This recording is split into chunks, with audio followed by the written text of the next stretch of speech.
Cordial saludo, mi nombre es Marianela Chavarro, soy estudiante de Comunicación Social y Periodismo de la Corporación Universitaria Minuto de Dios, Centro Regional Girardot. Mi proyecto se titula Afrocolombianidad y Resiliencia, estudio de caso a partir de la historia de vida de dos mujeres afrovíctimas del conflicto armado. Esta investigación tiene como propósito visibilizar las experiencias de aquellos grupos minoritarios que se han visto afectados en mayor medida en el marco del conflicto armado, como lo son los afrodescendientes y las mujeres. En ese sentido, es de vital importancia hablar sobre la pregunta problema, que es por qué identificar mediante historias de vida las condiciones particulares de las mujeres afrovíctimas del conflicto armado. El objetivo general es identificar las condiciones particulares más representativas de las historias de vida de las mujeres afrovíctimas del conflicto armado. Para lograr ese objetivo general requerimos de tres objetivos específicos, dentro de los que se encuentran los siguientes. El primero es caracterizar las historias de vida de dos mujeres afrovíctimas del conflicto armado que estén afrontando procesos de resiliencia. El segundo es analizar esas características más significativas y el último es determinar cómo son los procesos de resiliencia de cada una de estas mujeres. Para el marco teórico yo utilicé 5 categorías de análisis. La primera de ellas es el enfoque diferencial. Aquí autores como Montealegre y Urrego nos hablan sobre la importancia de los enfoques diferenciales para brindar asistencia y reparación integral a aquellas personas que se han visto afectadas en mayor medida por condiciones particulares. En este sentido, poblaciones como las mujeres, los miembros de la comunidad LGBTIQ+, los grupos étnicos o las personas con discapacidad juegan un papel trascendental.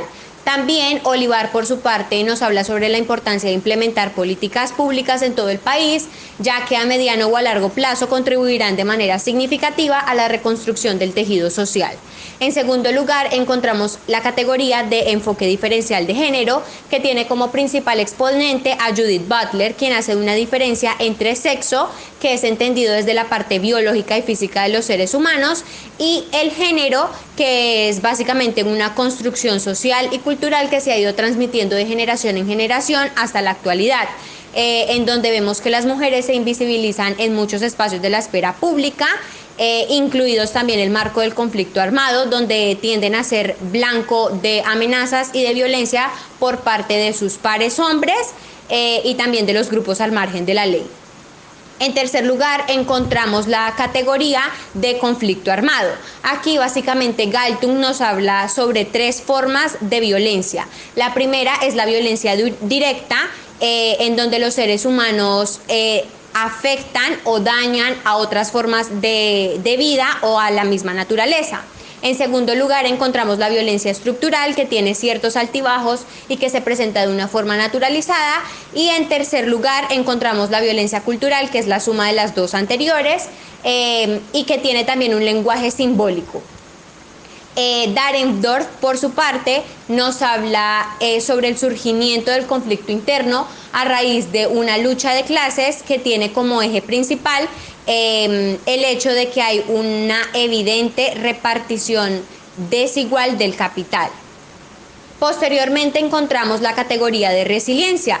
Aquí autores como García y Domínguez nos hablan sobre la importancia de afrontar las situaciones de riesgo desde temprana edad para que en la edad adulta pues no se nos dificulte tanto. También menciona la importancia de tener un tutor de resiliencia o de practicar actividades que nos generen placer o gusto, ya que eso contribuirá de manera significativa a que continuemos con nuestros proyectos de vida. Y por último tenemos la categoría de afrocolombianidad.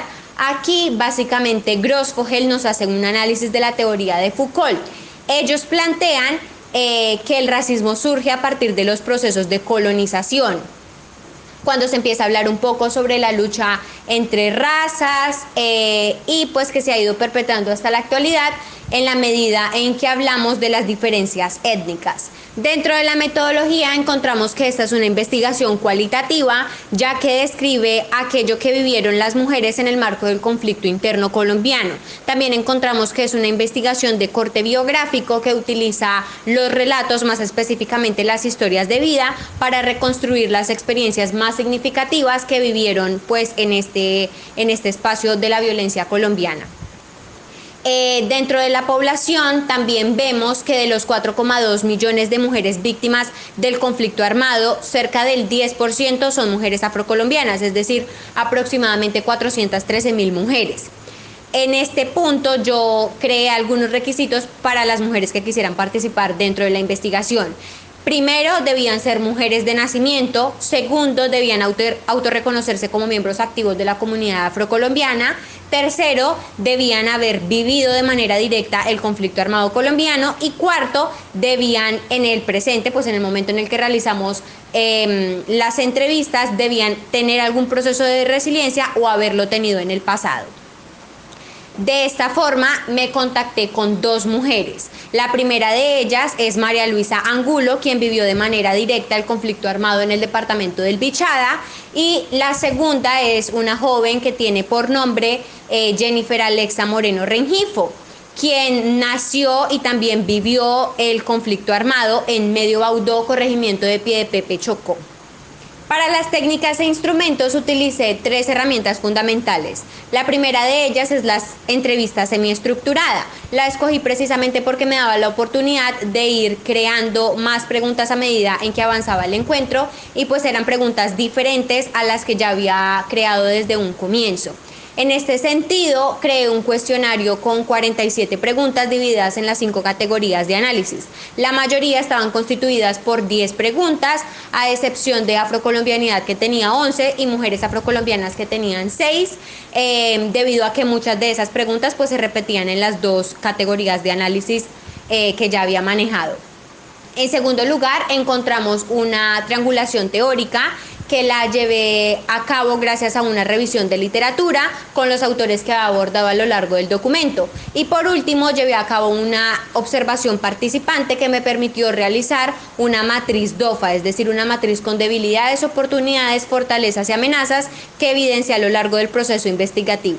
Como resultados, encontramos que a nivel nacional y gubernamental hay baches en la información debido a que no están claras las cifras ni de víctimas del conflicto, ni de mujeres víctimas, ni de mujeres afrovíctimas del conflicto armado. En Girardot, por su parte, hace falta articulación entre las instituciones municipales para garantizar los derechos de esta población, lo que se traduce en una forma de discriminación, puesto que no les permite participar en la creación de políticas públicas que los beneficien. También encontramos que el tiempo es un factor fundamental dentro de los procesos de resiliencia, ya que les ayuda a sanar las heridas del pasado y a recomponerse de las situaciones de riesgo a las que estuvieron expuestas. Dentro de las conclusiones también hallamos que se cumple el enfoque de interseccionalidad, ya que las mujeres afrovíctimas del conflicto armado están propensas a ser víctimas, valga la redundancia, de mayores actos de discriminación por esas 3 categorías de vulnerabilidad a las que están condicionadas, como lo son ser mujer, ser afro y ser víctima del conflicto armado, y esto se ve el nivel de vulnerabilidad en comparación con otros grupos poblacionales, como las mujeres blancas que vivieron la etapa violenta en el país, o como simplemente lo hicieron los afrodescendientes. También encontramos que la resiliencia es un papel trascendental, sobre todo cuando practicamos actividades que nos generan placer, ya que, digamos, en el caso de María Luisa Angulo Martínez, ella utilizaba las prácticas gastronómicas y culinarias que le transmitió su madre, mientras que Jennifer Alexa prefiere escuchar música en sus ratos libres, lo que permite entrever que estas 2 prácticas les ayudan a continuar con su proyecto de vida y a dejar atrás pues todos esos acontecimientos que las marcaron. Muchas gracias.